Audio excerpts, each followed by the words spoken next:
Hola, sean bienvenidos y bienvenidas a esta clase de mecánica de fluidos. En esta ocasión nos toca hablar sobre el concepto de caudal y de velocidad de flujo. Estas dos cosas están relacionadas pero no son iguales. El caudal se refiere a la rapidez con que se transporta cierto volumen de materia. En cambio, la velocidad de flujo se refiere a la velocidad con que se mueve una partícula dentro del fluido. Son dos cosas distintas, pero están relacionadas. Para entender la relación que hay entre estas dos cosas y la diferencia, vamos a revisar las nociones matemáticas que están detrás. Luego de esto vamos a ir a las leyes de conservación de la materia y de la energía y algunas de las propiedades de los líquidos, y a través de eso vamos a obtener la ecuación de continuidad y la ecuación de Bernoulli, que van a ser útiles para hacer inferencias y resolver problemas en los próximos videos. Y eso es lo que veremos ahora. Abajo, como siempre, en la descripción encontrarás un enlace que dirige a mi página. Ahí vas a encontrar todo esto escrito en un artículo con las fórmulas en látex para que se entienda bien. Y si esto te ayuda a entender todas estas materias y le pegas una compartida, una suscribida, todas esas cosas raríficas del YouTube. Y si no entendís nada, ahí me preguntas y te echaré una ayuda. Eso, vamos a la pizarra. Primero revisemos el concepto de caudal volumétrico. Como ya hemos dicho, el caudal volumétrico es la medida de transferencia de volumen. ¿Cuánto volumen de materia se está transportando en el tiempo? Entonces imaginemos que tenemos acá un volumen de unos 5 litros. Esto es una manguera. Y estos 5 litros salen de la manguera, ¿no es cierto? En un espacio de tiempo de 30 segundos. Supongamos que estamos llenando un balde. Entonces aquí hemos llenado un balde de 5 litros en un espacio de tiempo de 30 segundos. Entonces a partir de esto decimos que el caudal es de 5 litros dividido 30 segundos. Si hacemos las cuentas dividiendo 5 entre 30, esta cosa te dará aproximadamente 0,16 litros por segundo. Aproximadamente. En realidad esto es 0,1666 al infinito. El periódico. Pero lo podemos aproximar con esto. Entonces, el caudal nos está diciendo qué unidad de volumen está saliendo por unidad de tiempo. Como ya tenemos de acá, el caudal generalmente se representa con la letra Q y su definición es la siguiente. Es la derivada del volumen con respecto al tiempo. Esta es la forma matemática de formalizar la idea que hemos visto acá. Una variación de volumen respecto al tiempo. Ahora, si esta variación de volumen respecto al tiempo es constante, el caudal se puede representar como una simple variación discreta. Es decir, aquí tenemos un volumen final menos un volumen inicial dividido tiempo final menos tiempo inicial. Ahora la pregunta es, ¿qué relación hay entre la rapidez de flujo y el caudal? Cuando hablamos de caudal, inevitablemente hablamos también de rapidez de flujo. Resulta que este trozo de volumen de materia está en movimiento y lleva alguna velocidad v. Esta velocidad es lo que llamamos rapidez o velocidad de flujo. El término velocidad es más correcto porque lleva dirección.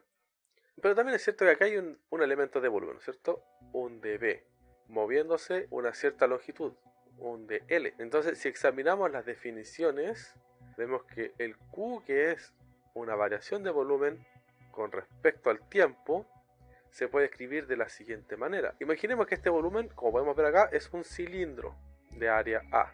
Entonces este elemento de volumen se puede escribir de la siguiente forma. Se puede escribir como A por dL. O sea, el área del cilindro por su altura, que vendría siendo el elemento de longitud. Esto queda siendo dividido por el dt, por la diferencia de tiempo. Pero esto es lo mismo que A de L a dt. Y esto de acá es la rapidez. Si te fijas, acá no hay velocidad. En cambio aquí sí. Bueno, sucede que esto en realidad se puede escribir así. Es decir, hay un vector área, producto punto, por el vector velocidad. Ocurre que las áreas se pueden plantear de forma vectorial. Ese es el vector normal a la superficie y aquí está el área. Entonces este vector de acá es A por n vector. N en realidad es la dirección de ese vector. Lo voy a pintar acá en rojo. Es solo la dirección, es un vector unitario. Entonces pasa lo mismo acá en un flujo en movimiento, fluido. Está la manguera, aquí está la superficie A. Esta superficie está orientada con una dirección n, y aquí está el cilindro de líquido en movimiento. Entonces esto de acá tiene área A, va con una dirección, porque este es un vector normal, y esta cosa se mueve en la misma dirección, con una cierta velocidad. Entonces, ¿qué ocurre acá? Si sacas el producto punto, esta cosa te queda la magnitud del área por la magnitud de la velocidad.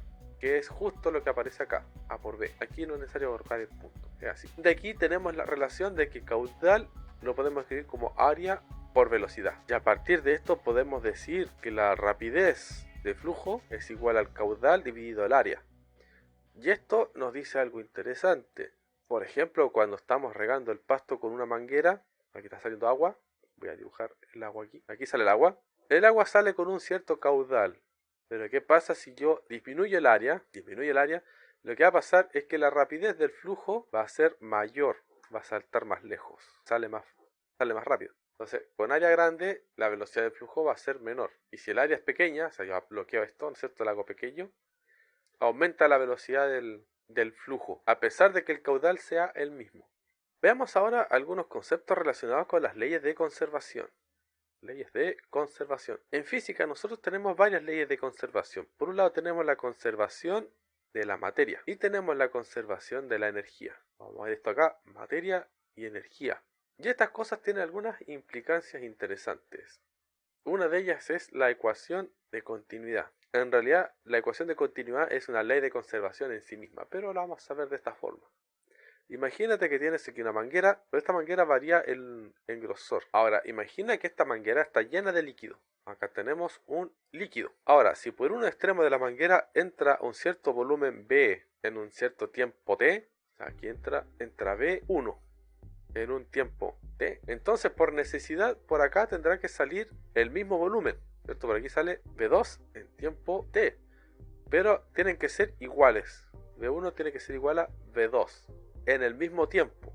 Esto significa que las variaciones de volúmenes, tanto el que entra como el que sale, tienen que ser iguales. O sea, la variación de volumen en el lado 1, vamos a poner aquí lado 1, tiene que ser igual a la variación de volumen en el lado 2. ¿Por qué tiene que ser así? Porque esta cosa es un líquido y los líquidos son incompresibles. Como son incompresibles, está asociado a la cantidad de materia. Esto de acá, como ya hemos visto, es el caudal en el lado 1 y esta cosa de acá es el caudal en el lado 2. Ahora, ¿por qué esto está ligado a la conservación de la materia? Muy sencillo, porque la masa es igual a densidad por volumen. Entonces, como estamos hablando del mismo líquido, estamos hablando de las mismas densidades a ambos lados. O sea, la materia que entra en el lado 1 tiene que ser igual a la materia que entra en el lado 2. Esto es lo mismo que decir densidad 1 es igual a densidad por el lado 2. Entonces, si yo le aplico variaciones en el tiempo a estas cuestiones, o sea, les hago esto, quedarán iguales. Pero las densidades son iguales porque son la misma tipo de materia, la misma sustancia, aparte que es constante. Es constante porque el líquido es incompresible, así que las densidades pueden salir de las derivadas porque son constantes y por lo tanto las puedo matar. Y aquí es donde aparece estas cosas de aquí que son el caudal 1 y el caudal 2 que ya hemos visto. Entonces en el fondo todas estas cosas nacen desde la conservación de la materia. Pero a nosotros nos interesa esto que tenemos acá. Esto de aquí es lo que llamamos ecuación de continuidad. El caudal que entra es el mismo caudal que el que sale. Ahora esto tiene implicancias. Si tienes una manguera, la vamos a dibujar aquí. Es así. Acá tiene un área A1, acá tiene un área A2. Como el caudal que entra acá tiene que ser igual al caudal que sale por acá, tenemos caudal 1 es igual a caudal 2. Pero ya hemos visto que caudal es área por la rapidez de flujo. Aquí será A2 por la rapidez de flujo. Entonces podemos calcular la rapidez de flujo de uno de los lados si conocemos el área de las salidas de las secciones transversales y la rapidez con que está entrando. Por ejemplo, podemos decir que la rapidez del lado 2 será igual al cociente de las áreas por la rapidez del lado 1. Entonces ahí podemos calcular una de las rapideces conociendo las otras magnitudes.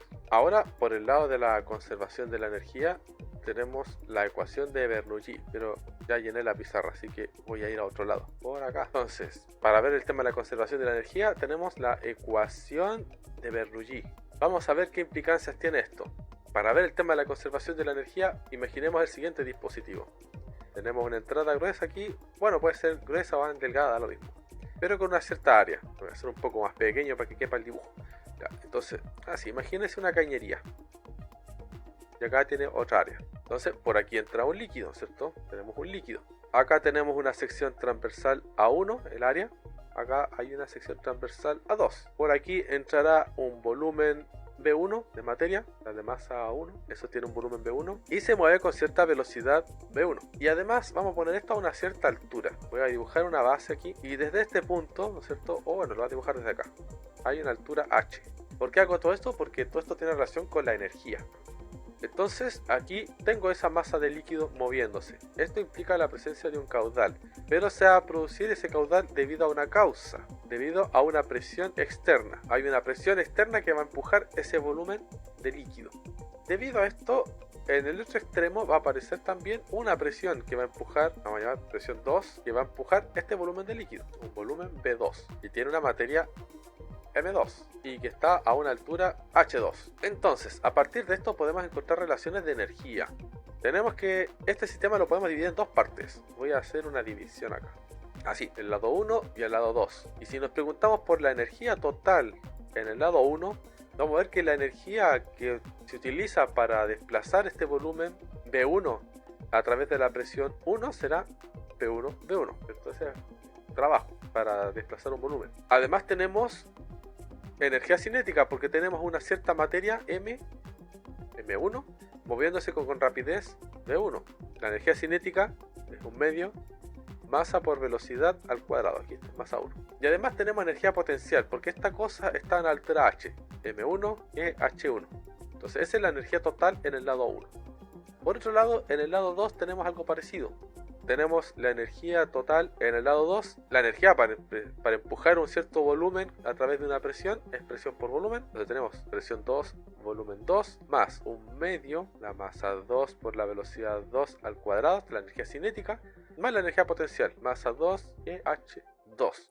Entonces, uno dice, por conservación de la energía total del lado 1, o sea, esta de acá, tiene que ser por necesidad igual a la energía total del lado 2. Esto equivale a decir que todo esto de acá, lo voy a copiar, es igual a todo esto de acá. Lo copio. Falta colocar el igual aquí. Ahora, como la materia es la misma, y tenemos también conservación de la materia y del volumen por la ecuación de continuidad, vamos a tener lo siguiente. Por conservación de la materia, M1 es igual a M2. Y esto lo vamos a escribir simplemente como M.